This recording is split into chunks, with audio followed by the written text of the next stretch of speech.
Welcome everyone to this game where Mongolian Grandmaster Sumiya Bilguun takes on Magnus Carlsen. It's the World Blitz Championship and we are into the round of 16.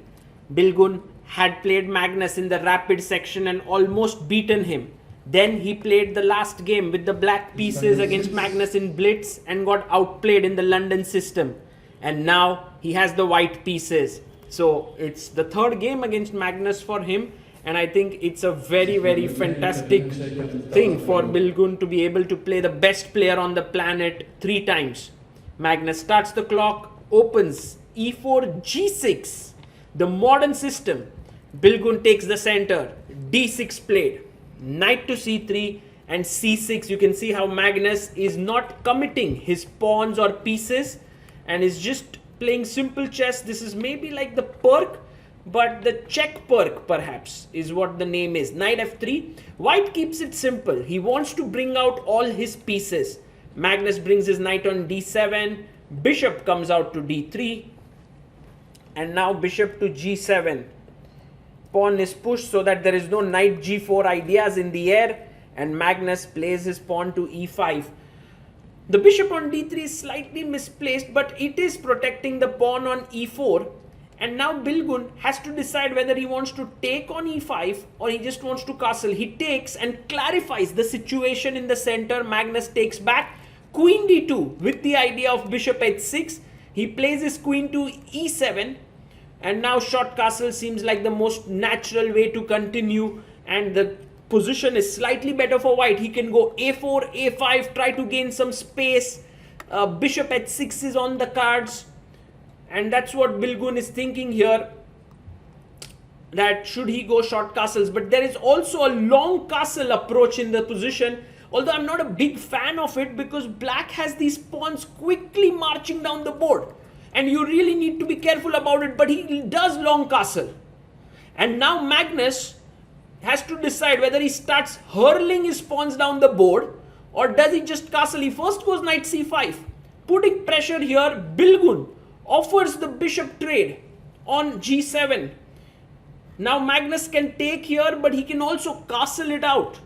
And I think castling seems like a very good option.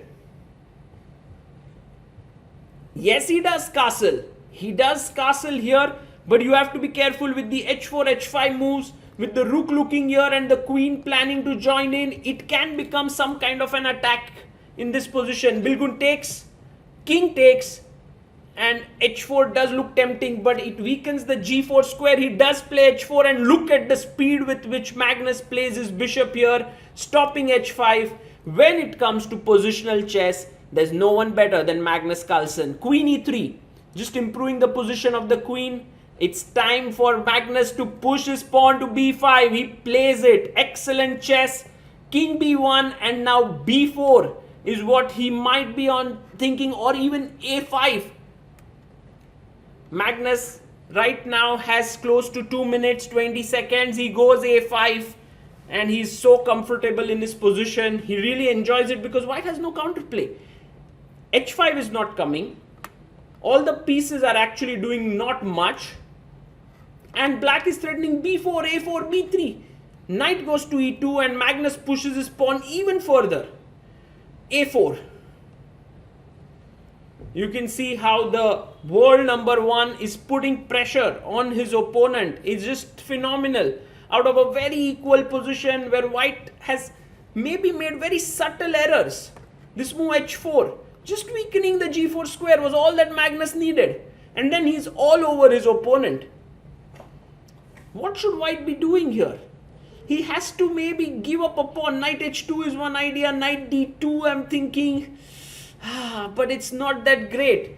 Somehow this knight has to move. Knight from f3. So that you can push f3, g4, h5.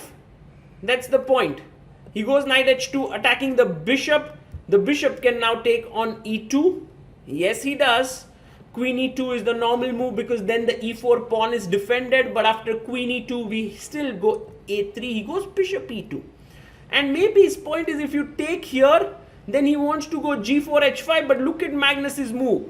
a3, because now the c3 square is weakened, which is so critical a3 b3 included is just a huge thing. He plays bishop f3. Magnus goes knight d5 because now bishop e4, the queen is hanging, and if queen takes e4, there's knight c3 check and there is a fork. So Bilguun shakes his head. He knows that he has to sacrifice the rook. cd takes on e4, d4 and h5. There's still some attacking potential with knight g4 and queen here, but f5 is just so strong here. And this is a very powerful position here for black.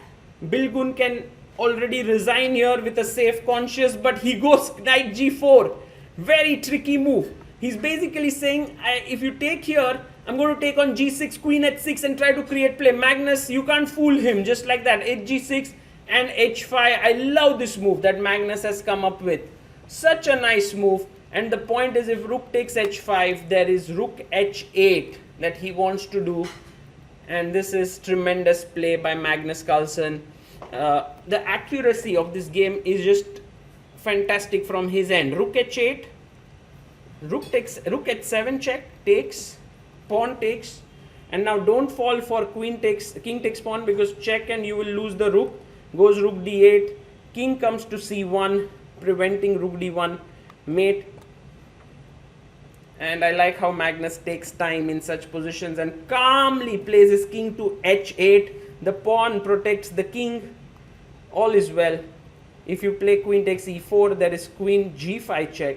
So he goes c3 and Magnus plays queen d6, threatening a mate. He takes the pawn and queen d1 is a pretty mate there. Magnus Carlsen wins the game, and I think it was a clinical effort by the world number one. He played it beautifully there. But Bilguun, I'm sure, might learn a lot from this game, especially the long castling thing. But it was a great game for Magnus.